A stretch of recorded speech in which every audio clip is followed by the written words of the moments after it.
Family members and local officials are calling for a full investigation into the shooting death of a man killed by ICE agents in Houston. Lorenzo Salgado Araujo was shot yesterday as ICE agents tried to arrest him. Federal officials say he tried to flee and, quote, weaponized his vehicle toward an ICE officer who opened fire in self-defense. Salgado Araujo was shot in the abdomen and taken to a hospital where he later died.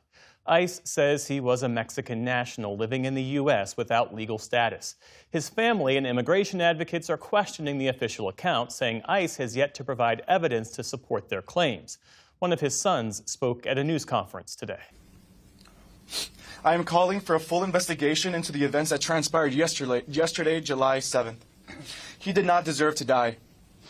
He did not deserve to be reduced to a headline of Mexican man shot and killed by ICE. He deserved to live a quiet life as Lorenzo Salgado Araujo, a husband, a father, and a job creator for dozens of men who also wanted the American dream. Colleen DeGuzman joins us now. She's a reporter for the Texas Tribune. So, Colleen, thank you for being with us. So, DHS says Salgado Araujo rammed an ICE vehicle, that he ignored repeated commands, and that he tried to run over an ICE officer. What evidence, if any, have they provided to support their accounts? We've received very little evidence and very little explanation. What we do know is that ICE was in unmarked vehicles when they stopped Salgado Araujo.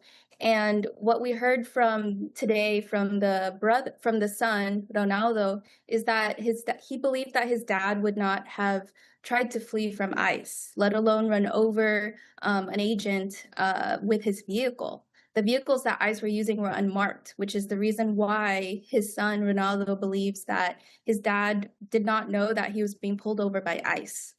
His dad was a construction worker and was always worried that his tools were going to be stolen. So that's why he thinks his dad thought he was going to get robbed and why he tried to escape. Were there eyewitnesses? And if so, what are they saying about what transpired? We have not been able to contact any eyewitnesses or receive any video footage yet. But today at a press conference with a lot of Houston local leaders, they are pressing for body footage camera and any camera footage that there is out there on what happened in Houston's East End, which is a very Latino neighborhood. What more have you pieced together about Salgado Araujo, his life in Houston, and what brought ICE agents to arrest him? Those are the same questions that we have right now. We are unsure of whether this was targeted, whether this was just a normal traffic stop.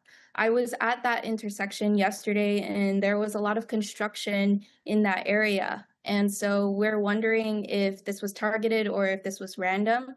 But what we do know is that Salgado Araujo had 3 sons. And today we heard from Ronaldo, who is a teacher, who is a proud University of Houston graduate. His second son is 27 years old. He's also named Lorenzo Jr., and he went to Tufts University and is an engineer, and he has at least 1 grandson.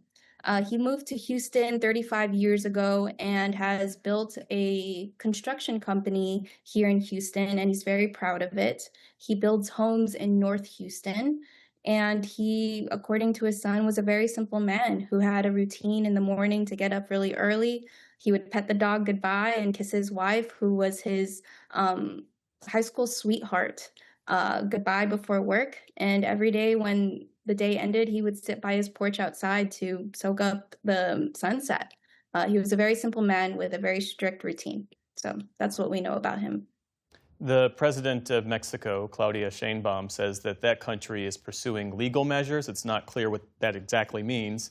There are now 2 separate federal investigations. We should say, though, that the mayor of Houston says the city will not conduct its own investigation while the federal investigations are ongoing. Based on your reporting, are there calls for local officials, local authorities to do more, to uncover more as they can? Yes, this morning, local leaders echoed a lot of pleas to Houston Police Department and our mayor, John Whitmire, to call a local city-led criminal investigation into what happened on our streets. But during City Council today, Mayor John Whitmire said that it's outside of the city's hands since HPD, Houston Police Department, was not involved in this altercation. And a local council member said it would be very difficult for local law enforcement to conduct its own investigation since it only involved federal agents. But there is pressure from congressional representatives down to local city council members, some of them, to have their own criminal investigation. How is this resonating in Houston? We saw protests in Minneapolis over federal immigration efforts there, immigration enforcement, rather. Is there a sense that this incident could spark protests in Houston? From what I know right now is the city is in the heartache stage. We're having a vigil tonight, and a lot of people are grieving with the family for the loss of the dad and the detention of the 3 other men who were in the same vehicle with him. From what we know, one of them was his brother, Reynaldo's uncle. And so I'm unsure if this is going to spark protests because what I'm sensing from my reporting here in Texas so far is that a lot of people are in hiding. And so that's really leading people to be nervous about going out in public, to be speaking out against the administration, especially here in Texas, where Governor Greg Abbott is supportive of President Trump's agenda to carry out the largest mass deportation operation in the country's history. And so I think it's going to be very different here in Texas and especially here in Houston, which is one of the most diverse cities in the nation, especially where this happened in Houston's East End, which is a heavily Latino neighborhood. Colleen DeGuzman of the Texas Tribune speaking with us from Houston. Thank you, Colleen. Thank you for having me.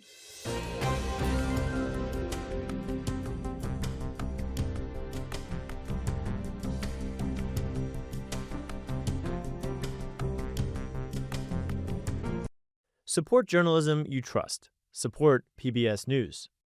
Donate now, or even better, start a monthly contribution today.